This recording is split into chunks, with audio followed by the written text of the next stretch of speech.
Welcome back. સમાચારમાં આગળ વાત કરીએ તો આણંદ જિલ્લાના આંકલાવની શ્રી હોસ્પિટલમાં મહિલાનું મોત થતા હોબાળો મચ્યો હતો.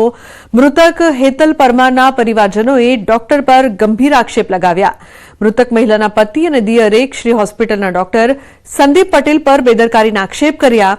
ગત 12 માર્ચે કસુંબાડ ગામવી શ્રી હોસ્પિટલમાં મહિલાને સારવાર આપવામાં આવી હતી અને બાદમાં રજા આપી દેવાઈ હતી, પરંતુ મહિલાની ફરી તબિયત લથડતા હોસ્પિટલ ખસેડાઈ હતી, જ્યાં સારવાર દરમિયાન હેતલ પરમારનું મોત નીપજ્યું હતું. જે બાદ મૃતક મહિલાના પરિવારે હોસ્પિટલમાં હોબાળો કર્યો હતો. તો બીજી તરફ મહિલાના પરિવાર સામે પણ ડોક્ટર સાથે મારામારી કરી હોવાનો આક્ષેપ કરવામાં આવ્યો. સમગ્ર ઘટનાની જાણ આણંદ જિલ્લા આરોગ્ય વિભાગને થતા મહિલા આરોગ્યલક્ષી યોજનામાં ડોક્ટર સંદીપ પટેલની નિમણૂક રદ કરી છે.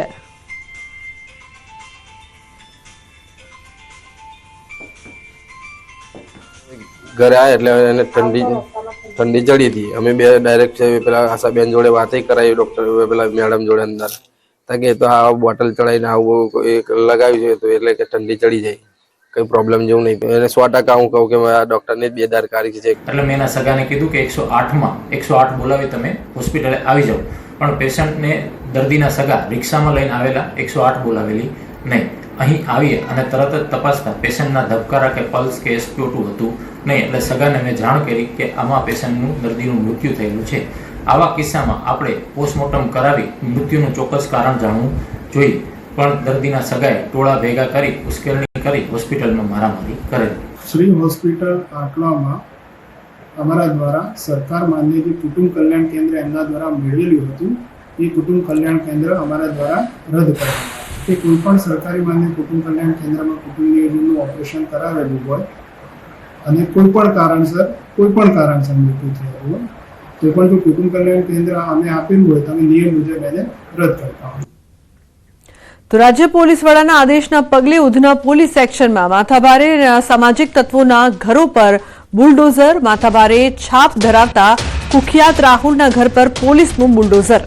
અસામાજિક તત્વો સામે સુરત પોલીસે કરી છે લાલ આંખ. રાજ્ય પોલીસ વડાના આદેશ અને સુરત પોલીસ કમિશનરની સૂચના અન્વયે કાર્યવાહી કરવામાં આવી છે. ઉધના વિસ્તારમાં આવેલ આરોપીના ઘર પર બુલડોઝર અને ડિમોલિશનના હથોડા.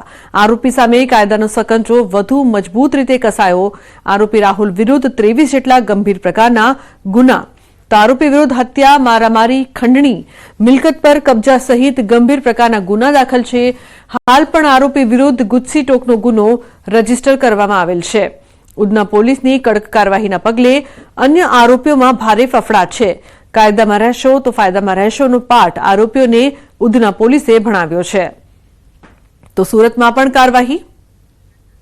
કીર્તેશ જોડાય છે ફોન લાઈન પર વધુ માહિતી આપવા માટે. કીર્તેશ, સુરતમાં પણ સતત અસામાજિક તત્વોના આતંકની વચ્ચે પોલીસ હવે કડક થઈ છે, શું અપડેટ છે? ગુજરાતના ગૃહમંત્રી સુરતથી ધારાસભ્ય બનીને ગૃહમંત્રી બન્યા હતા. જ્યારે ગુજરાતમાં જ કાયદા વ્યવસ્થાને લઈને જો લગામ કસવામાં આવતી હોય તો ગૃહમંત્રીનું શહેર કેમ બાકી રહે? કારણ કે સુરતના ઉધના વિસ્તારમાં રાહુલ એપાર્ટમેન્ટ નામનો આરોપી છે કે જે 23 જેટલા ગંભીર ગુના, હત્યાનો પ્રયાસ, ખંડની, લૂંટ સહિતના ગુનામાં સંડોવાયેલો છે. તેની કહી શકાય કે પોતાની છાપ માથાભારેની હતી. તેના પર સુરત પોલીસે ગુજસી ટોકનો ગુનો દાખલ કર્યો છે. પણ હવે જ્યારે ગુજરાતના ગૃહમંત્રીએ જે પ્રકારના આદેશ આપ્યા છે તેને લઈને સુરતની ઉધના પોલીસ એક્શન મોડમાં આવી છે અને રાહુલ એપાર્ટમેન્ટે પોતાના વિસ્તારમાં જે ગેરકાયદેસર મકાન બનાવેલા તેના પર ગુજરાતના સીએમ એટલે કે દાદાનું બુલડોઝર હવે સુરતમાં પણ ફરવાની શરૂઆત થઈ ચૂકી છે. કહી શકાય કે રાહુલ એપાર્ટમેન્ટ અનેક હત્યાઓ અને તેમાં પણ ગંભીર પ્રકારની હત્યાઓ, ખાસ કરીને સૂર્યા મરાઠી ગેંગ સાથે તેનો આંતક લાંબા સમયથી ચાલતો હતો. ડિંડોલી વિસ્તારમાં વાઘ નામની એક ગેંગ હતી, તેમાં પણ તેની હત્યાના ગુનામાં સંડોવાયેલો, એટલે કે 23 જેટલા ગુનામાં સંડોવાયેલો આ માથાભારે ઇસમ હતો અને તેના પર લગામ કસવી પડે તેવી હતી. હાલમાં જ સીટોકના ગુનામાંથી જે જામીન મુક્ત થયો છે તેને લઈને હવે સુરત પોલીસે તેની ગેરકાયદેસર માટે મહાનગરપાલિકા આ ઘટના સુરતમાં કહી શકાય કે એક્શન મોડમાં આવ્યા બાદ ઉધના પોલીસે શરૂઆત કરી છે અને સુરત પોલીસ સાથે સુરત મહાનગરપાલિકાની ટીમ દ્વારા ડિમોલિશનની કામગીરી શરૂ કરવામાં આવી છે.